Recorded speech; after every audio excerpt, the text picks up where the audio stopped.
These are a few images left over from my search for the meaning of the word logarithm.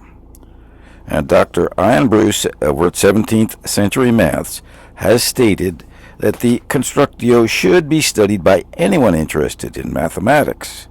However, I am more concerned with the human emotional issues resulting from its misuse.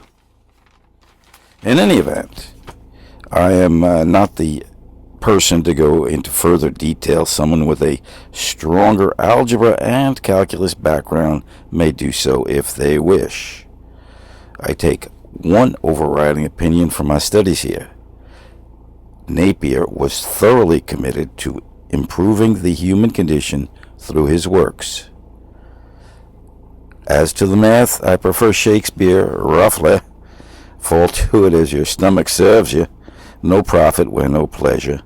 And as in all else, greed is ever unsatisfied. No matter what you're greedy for, you want to put some kind of limits on it if you want to enjoy the only life you have. Regardless of where you stand on the previous visual, you will probably find this one from Euclid 613 to be relevant somewhere along the line in your mathematics studies.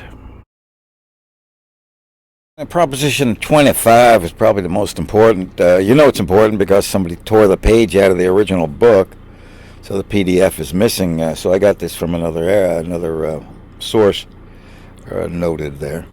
And this is the a geometrically moving point approaching a fixed one has its velocities proportional to its distance from the fixed one. Now, I probably should have animated this with that triangular kind of animation I used, but I didn't. I had to look up the text version. I had to compare it with the Bruce version, which is copyrighted, which I cannot show here. And then I had to reference the Euclid. The problem is that it presupposes understanding of Euclid, and we don't have that anymore.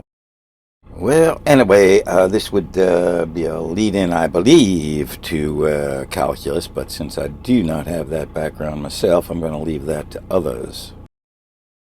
And the appendix has some vital information there. This one's on base 10. This is Napier's version of base 10.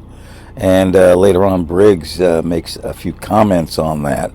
And since his original 1624 book on base 10 is copyrighted, this is about the best I can get. And I'm just going to let this one run its course without explanation. It has to do with limits, or Bruce translate that as boundaries. This is Napier's version of limits. So I found it quite complex. I don't find the animation to be all that helpful just because of the length of it. But I think it would maybe do in a math club or something like that. I don't know.